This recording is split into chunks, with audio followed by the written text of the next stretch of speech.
Welcome back to my channel. আমার চ্যানেলের পক্ষ থেকে সবাইকে অনেক অনেক ভালোবাসা জানিয়ে শুরু করছি আজকের রেসিপি।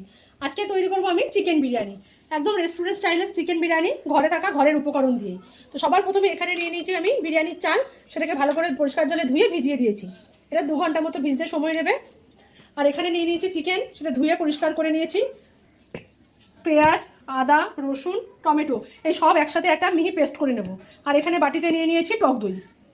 তো সব থেকে শেষ পর্যন্ত দেখুন, ভিডিওটি প্রথম থেকে শেষ পর্যন্ত দেখুন, আর প্লিজ চ্যানেলটা সাবস্ক্রাইব করুন। মিহি পেস্ট করে নিচ্ছি।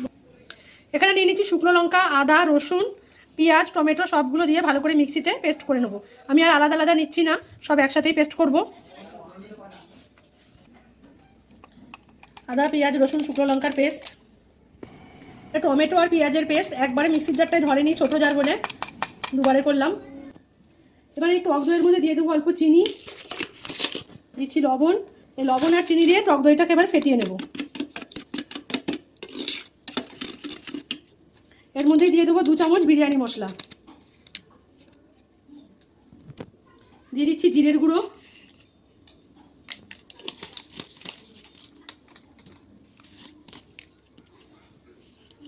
কাশ্মীরি লঙ্কার গুঁড়ো, ধনের গুঁড়ো,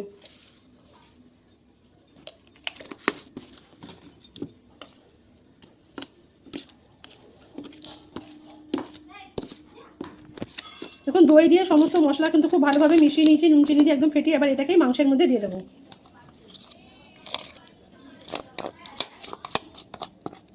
হলুদ গুঁড়ো দিয়ে দিচ্ছি, লবণ স্বাদ অনুযায়ী, সর্ষের তেল দিয়ে দিচ্ছি, 2 চামচ চিকেন কারি মশলা। এবার এই সব দিয়ে মাংসটা খুব ভালো করে মাখিয়ে নেব। দেখুন মাংসটা কিন্তু আমার খুব ভালো করে ম্যারিনেশন করা হয়ে গেছে। আর মাংসর পিসগুলো দেখুন কিন্তু বড় বড় রেখেছি, এগুলো লেগ পিস, সলিড পিসগুলো কিন্তু এতটা বড় বড় আছে। তো এভাবে এটাকে ম্যারিনেশন করে রেখে দিচ্ছি ঘন্টা 1.5-2, যতক্ষণ রাইসের ভাতটা হতে সময় লাগবে, বিরিয়ানির ভাতটা হতে যতক্ষণ সময় লাগবে ততক্ষণ এটা ম্যারিনেশন করা থাক। এবার দেখুন প্রথমে আমি ভাতটা বসাবো, তার জন্য একটা মশলা নিয়ে নিচ্ছি। এখানে হচ্ছে সাদা জিরে, যেটাকে আমরা সাজিরে বলি, কালো গোলমরিচ আর সাদা গোলমরিচ একসাথে মেশানো আছে। দিয়ে দিচ্ছি একটা বড় এলাচ, মুখটা ফাটিয়ে নেব। এটাকে একটু এভাবে ফাটিয়ে দিচ্ছি। 4টে নিয়ে নিয়েছি, এটা একটা বড় এলাচ, 4টে নিয়েছি ছোট এলাচ, এরও মুখগুলো কিন্তু এভাবে ফাটিয়ে দেব। লবঙ্গ, দারচিনির টুকরো কয়েকটা, দিচ্ছি 1 টুকরো 2 টুকরো জয়িত্রী। আর এখানে একটা দেবেন স্টার অ্যালিস। আমার কাছে স্টার অ্যালিস নেই, তাই এখন দিতে পারছি না। আমি ভেবেছিলাম ঘরে আছে, এখন রান্না করার সময় দেখছি নেই, আর আনতে যাওয়ারও সময় নেই। দিয়ে এভাবে এটাকে ন্যাকড়ার একটা পুটুলি বেঁধে দিয়ে দিচ্ছি। এটা কিন্তু ভালো কাঁচা পরিষ্কার কাপড়, যেগুলো নতুন মার্কিন কাপড় কিনতে পাওয়া যায়, এটা সেই কাপড়ই। এই পুটুলিটা আমি ভাতের হাঁড়ির মধ্যে দিয়ে দেবো। হাঁড়িতে জল বসিয়েছি, তার মধ্যে দিয়ে দিচ্ছি 4টে তেজপাতা, আর দিয়ে দিচ্ছি এই কাপড়ের পুটলিটা। ভাতের জলটা কিন্তু এবার গরম হয়ে গেছে। এবার আমি দিয়ে দেবো এর মধ্যে সাদা তেল, দিয়ে দিচ্ছি লবণ,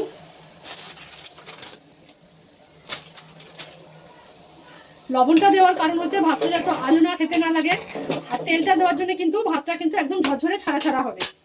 এবার এর মধ্যে দিয়ে দেবো ধুয়ে ভিজিয়ে রাখা বিরিয়ানির চাল।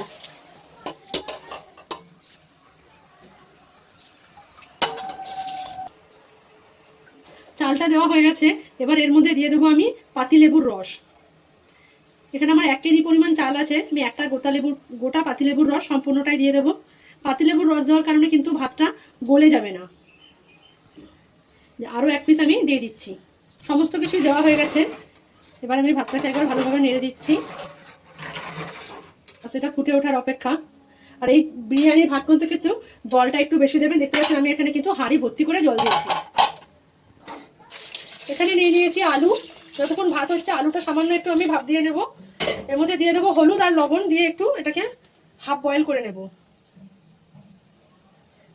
আলু সিদ্ধ করে জলটাও ফেলে দেওয়া হবে, আর আলুটা কিন্তু অল্প সেদ্ধ হয়ে যাবে, এরপরে ভেজে করে নিতে কোনো অসুবিধা হবে না। দিয়ে দিচ্ছি লবণ স্বাদ অনুযায়ী। এবার এটাকে আমি সেদ্ধ হতে দিচ্ছি, একটা ঢাকা চাপা দিয়ে দেবো। ভাতটা কিন্তু ফুটে গেছে, আর দেখুন দেখিয়ে দিচ্ছি একটা চাল। দেখুন এরকম থাকলেই ভাতটা হয়ে গেছে, এর থেকে বেশি হলে কিন্তু ভাতটা গলে যাবে। এবার কিন্তু আমি গ্যাসটা বন্ধ করে ভাতের ফ্যানটা ঝরিয়ে দেবো।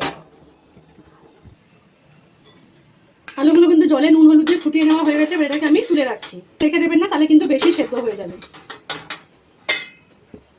এতে দিয়ে দিয়েছি সরষের তেল। এবার সবার প্রথমে বিরিয়ানির জন্য বেরেস্তা ভেজে নেবো। এরকম মিহি কুচি করে পেঁয়াজ কেটে নিয়েছি। একদম গ্যাসের ফ্লেমটা কিন্তু হাই হিটে রেখে বেরেস্তাগুলো ভেজে নিতে হবে।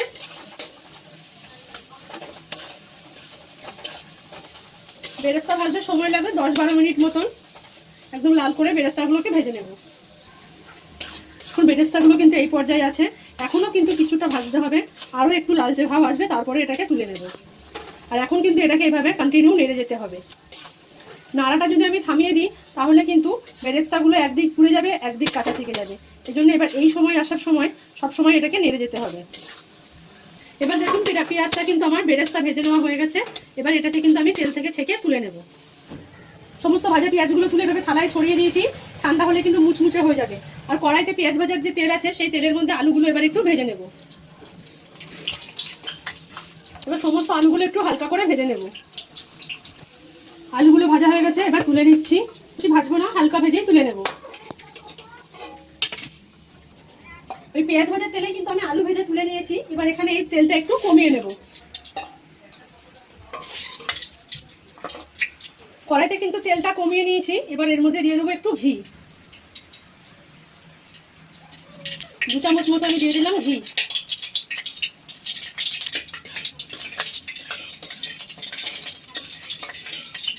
তেলটা আপনারা আপনাদের পছন্দ অনুযায়ী কম বেশি দেবেন। যদি ঘি দিতে না চান তাহলে একটু তেল বেশি দেবেন। আমি এখানে ঘি দিলাম বলে তেলটা কমিয়ে নিয়েছি। আর আগে কিন্তু মাংস ম্যারিনেশনের সময় বেশ খানিকটা তেল দিয়েই ম্যারিনেশন করা ছিল। এবার এই ঘি আর তেল, ঘিটা কিন্তু তেলের সাথে খুব সুন্দর গলে গিয়ে মিশে গেছে। এবার এর মধ্যে দিয়ে দেবো তেজপাতা, 3-4টে তেজপাতা, আর দিয়ে দেবো গোটা গরম মশলা। তার মধ্যে নিয়েছি এখানে জয়িত্রী, বড় এলাচ একটা, ছোট এলাচ 4টে, লবঙ্গ আর দারচিনি। এবার এটাকে আমি তেলের মধ্যে দিয়ে দেবো। এবার এই গরম মশলা থেকে একটা সুন্দর গন্ধ বেরোলে কিন্তু এটা ভাজা হয়ে যাবে। এর থেকে কিন্তু একটা সুন্দর গন্ধ আসতে শুরু করেছে। এবার আমি দিয়ে দেবো ম্যারিনেশন করা চিকেন। যে মাংসটা আমি মাখিয়ে রেখেছিলাম সেটাই এবার এর মধ্যে দিয়ে দিচ্ছি।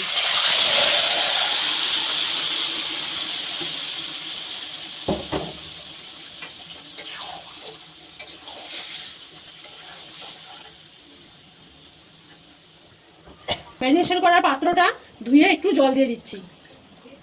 এবার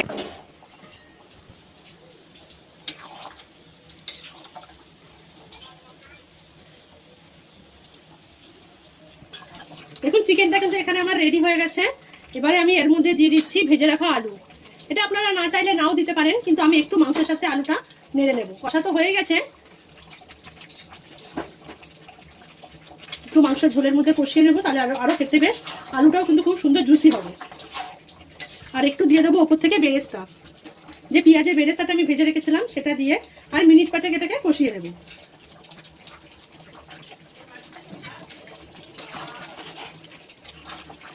বাস এই সব দিয়ে এটাকে আমি 5 মিনিটের জন্য কষিয়ে নিচ্ছি। দেখুন এটা 5 মিনিট হয়ে গেছে আর মাংসটা কিন্তু সম্পূর্ণ রেডি হয়ে গেছে। এবার এটাকে আমি গ্যাসটা বন্ধ করে দিচ্ছি, মাংস কিন্তু তৈরি। তার জন্য এবার হাঁড়িটাকে ঘি মাখিয়ে নিয়েছি ভালো করে সবার প্রথমে। এবার এর মধ্যে কিছু তেজপাতা, নিচে বড় বড় কয়েকটা তেজপাতা পেতে দেবো। তেজপাতা দিয়ে নিচে প্রথমে তেজপাতা পেতে নিয়েছি। এবার সবার প্রথমে দিয়ে দেবো ভাত, দিয়েছি ভাত। এবার ওপর থেকে দিয়ে দিচ্ছি ঘি,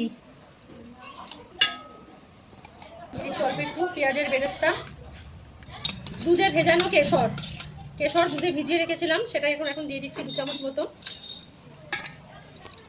দিয়ে দিচ্ছি 1 চামচ মতো গোলাপ জল, এবার 1 চামচ কেওড়া জল। এবার দিয়ে দিচ্ছি আলু,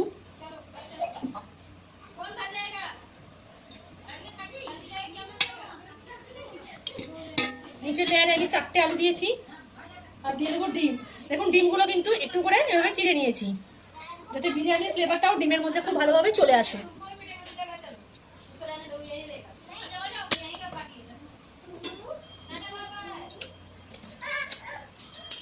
দিয়ে দিচ্ছি চিকেনের পিস।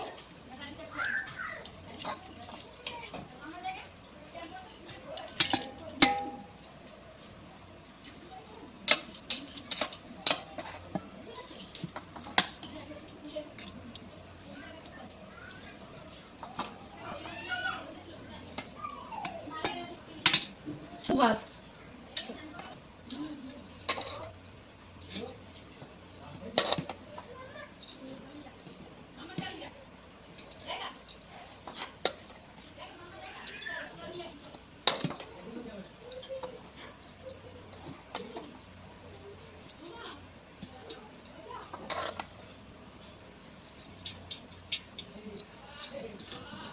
আবারও দিয়ে দিচ্ছি উপর থেকে পেঁয়াজের বেরেস্তা। দিয়ে দিচ্ছি ঘি, দুধে ভেজানো কেশর, গোলাপ জল, কেওড়া জল, বিরিয়ানি মশলা,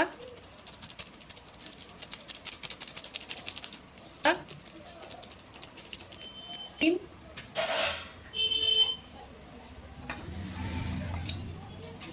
আলু, চিকেনের পিস। উপর থেকে মাংস আবার দেওয়া হয়ে গেছে, এবার আবার উপর থেকে আমি রাইস দিয়ে দেবো।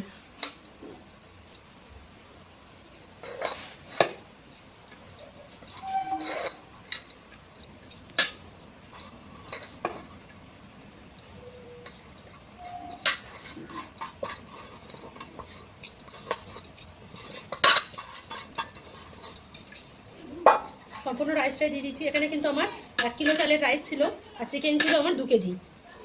পুরো হাঁড়ি ভর্তি হয়ে গেছে।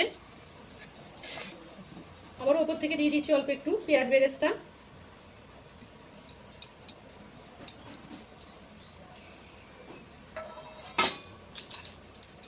দিয়ে দিচ্ছি বিরিয়ানি মশলা, শাহি গরম মশলার গুঁড়ো, যে দুধটা অবশিষ্ট ছিল কেশরে সেটা দিয়ে দিচ্ছি।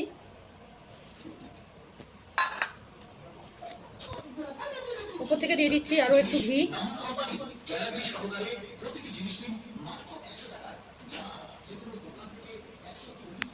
দিচ্ছি সব থেকে আসল জিনিস বিরিয়ানি এসেন্স। লেয়ারিং করে নেওয়া হয়ে গেছে। আমি আগে থেকে একটু আটা মেখে রেখেছিলাম, যেভাবে আমরা রুটি করি ঠিক সেইভাবে আটাটা মেখে রেখেছি। যেহেতু এটা দম বিরিয়ানি, তাই এবার হাঁড়ির মুখে আটাটা আমি খুব ভালোভাবে লাগিয়ে দেবো, দিয়ে এটাকে দমে দেবো। দেখুন সম্পূর্ণ হাঁড়ির মুখে আমি আটা খুব ভালোভাবে লাগিয়ে নিয়েছি। এবার হাঁড়ির ঢাকাটা কিন্তু এভাবে চেপে আটকিয়ে দেবো, যাতে হাওয়া না বেরোয়। দেখুন এবার এটাকে আমি দমে বসিয়ে দিয়েছি গ্যাস জ্বালিয়ে। প্রথমে এটা আমি গ্যাসের ওভেনে ডাইরেক্ট বসাবো 5-7 মিনিটের জন্য, তারপর একটা লোহার চাটু গরম করে তার উপর দমে রাখবো। আর এই যে দেখুন সেই পুটলিটা, যেটা কিন্তু আমি ভাত করার সময় ভাতের হাঁড়িতে দিয়েছিলাম, সেটা কিন্তু আমি লেয়ারিংয়ে যখন ভাতটা দিয়েছি তখন তুলে ফেলে দিয়েছি। এটা কিন্তু 5 মিনিট হয়ে গেছে হাঁড়িটা হাই হিটে। এবার একটা লোহার চাটু গরম করে আমি তার উপর এটাকে বসিয়ে দেবো। এখানে কিন্তু একটা লোহার চাটুকে আমি আগে থেকে বেশ হাই হিটে গরম করে নিয়েছি। এই গরম চাটুটার উপরে এবার আমি বিরিয়ানির হাঁড়িটা বসিয়ে দিচ্ছি। আর এটাকে এবার গ্যাসের হিটটা আমি একদম লো করে দেবো। একদম লোতে দিয়ে এটাকে আমি বসিয়ে রাখবো 20 থেকে 25 মিনিট। দেখুন এটা কিন্তু দমে রাখা হয়ে গেছে। এবার এটাকে হাঁড়িটা খুলে বিরিয়ানিটা পরিবেশন করবো। আমি 25 মিনিট এখানে লো আছে, 25 মিনিট বসিয়ে রেখেছিলাম, আর হাই হিটে 5 মিনিট, টোটাল আধা ঘন্টা দমে রাখা হয়েছে। তৈরি হয়ে গেছে আমার দম চিকেন বিরিয়ানি। তো একবার বাড়িতে এইভাবে চিকেন বিরিয়ানি অবশ্যই ট্রাই করুন, আর প্লিজ চ্যানেলটা সাবস্ক্রাইব করুন, লাইক শেয়ার কমেন্ট করে পাশে থাকবেন। সকলকে অনেক ধন্যবাদ।